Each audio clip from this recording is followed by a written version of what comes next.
مستقیم د ټول ناول زه د پاکستان تحریک انصاف صوبائی صدر سابقه ایمنه فضل محمد خان شکریہ ادا کوم،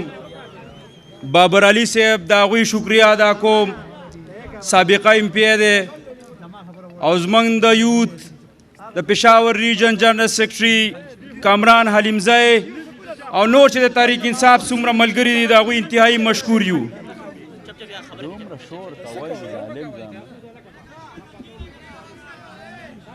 زه یو دوه درې خبرې ایله کوم، بې ادبي دې معافي. کینئ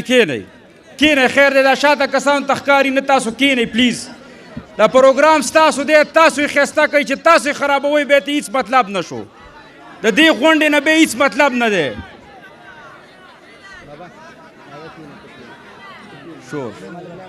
خزه چپ شئ، ودرېږئ خو چپ شئ.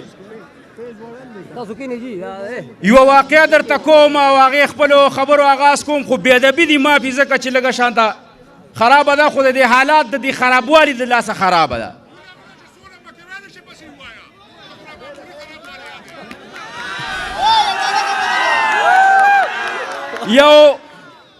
یو جومات کې ماخوستن کې او په جمعې کې جمع کېدله، نو په دې اخیري رکعت کې په دې جمع کې د یو سړي نه باد لاړلې، خو هغې ډېر زیات شور وکړو. جمعې کې خو شور هم دی. نو چې کله مولا سلام وګرځاو نو ټول چپ وو، ځکه چې کیس شوی و. ټول چپ وو او د شرم د لاسه سرونه ښکته کړي وو. کار یو وران کړی و، خو ټول جومات سرونه ټیټ کړي وو. یو مشر پکې راپاڅېدو، هغه ویل قامه دا سرونه هم چې داسې ټیټ کړي په دې کار نه کېږي، ویل د دې شي غم وکئ. زه دا ویم چې دوه دغه شانته باده د پاکستان د انتظامیه نه تللی دی او د پاکستان د حکومت نه تللی دی او د پاکستان د اسټیبلیشمنټ نه تللی دی او د پاکستان د هغه حکمرانانو نه تللی دی چې هغې ته ډیپ سټیټ وایي. یو سایفر دی او یو نن چې تاسو کله وګورئ نومۍ، دا باد د دوی نه خلاص شوی دی او رړی په تحریک انصاف والا باندې. دا شرم کارونه دواړه همدې زموږ اسټیبلیشمنټ والا کړي دي او رړی په عمران خان باندې. عمران خان ته سایفر راللی او شرم د لاسه زما قوم هغوی ټولو سرونه ټیټ کړي دي، غږ نه کوي. یو قسم سایفر راللی، ستا ټول قوم هغه په شرمونو باندې وشرمو او د غلامۍ هغه څادر یې په ځان باندې راواچوه. هغه خلکو چې موږ ورته محافظین ویلې او 75 ساله مو ورته دا چل کړی و چې دا خلک زنده‌باد او دا خلک زنده‌باد. خو چې کله د ډونلډ د طرف نه یو کاغذ راللی چې یو منتخب حکومت د عمران خان په شکل کې یو محبوب لیډر هغه حکومت ختم که ګونې ته به رانه سام وانلې، دې بېغیرته، دې کمظرفه، دې ناولو هغه خلکو د عمران خان حکومت گزار کو او دای ورته ثابته کړله په ټول عالم اسلام کې چې هغه د اسلام قلعه چې په 1947 کې جوړه شوې وه هغه د اسلام قلعه نه ده، هغه د ډاکوانو، د بېغیرتو، د هغوی څوکیدارانو، د هغوی قلعه وه. هغه څوکیدار چې کومه دی هغه نن خرڅ هم دی، غلام هم دی، بېغیرت هم دی او بېعزت هم دی. دویم کار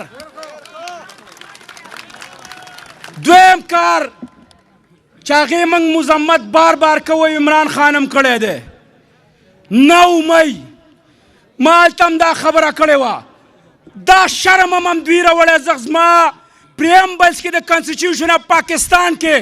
په هغې کې دا دی چې زه خپل احتجاج ریکارډ کولی شم. یا دې آیین بدل کا او چې آیین نه بدلی او ماله اجازت راکړې زه به احتجاج کوم، که ستا اړه ښه او که ستا اړه بدي.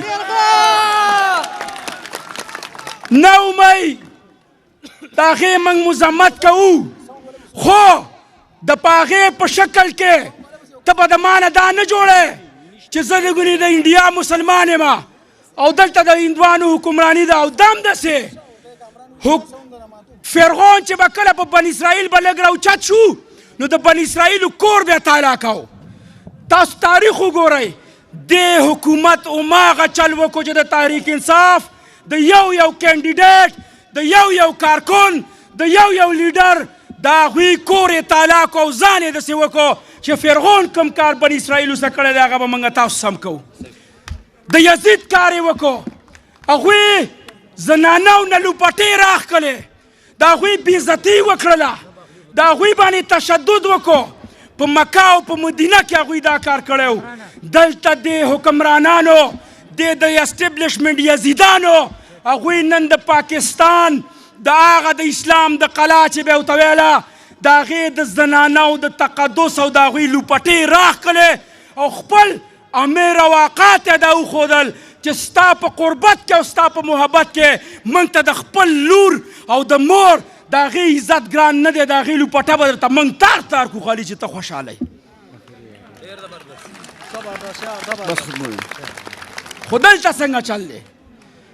دلته بای انډیا کې د مودي والا دا زار ځای کې ویم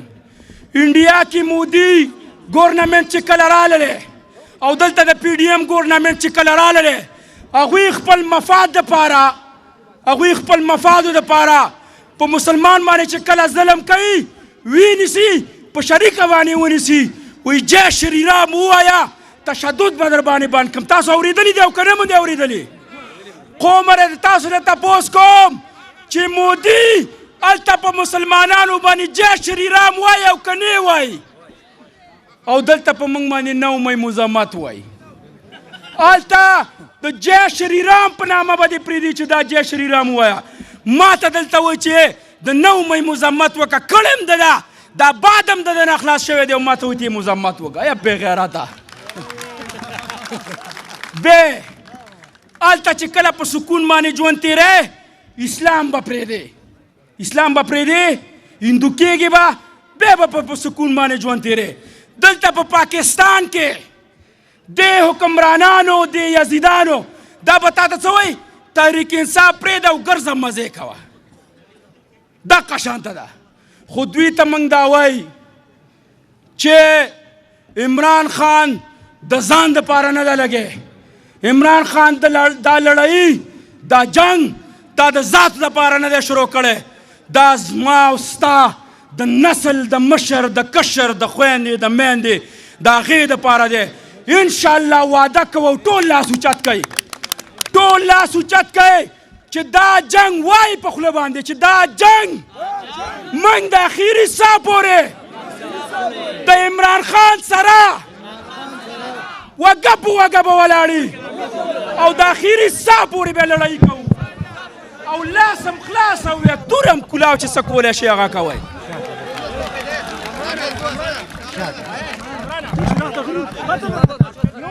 اخیری خبره کوم پولیس والا په موږ باندې اف آی آر دهشتګرد شرپسندۍ پته نه لګي 26 یو دفعه را باندې په یو اف آی آر کې لګولې ده خو په 8 فروری باندې تاسو یوه دپه در سره وعده وکئ چې دا څومره دپې در باندې لګولې دي په 8 فروری باندې تاسو یوه دپه ده او هغه د بیټ نښه ده او یو مخر دی درز ورکړئ چې د ټولې دا دپې ختمې شي ډېره مننه ډېره مهرباني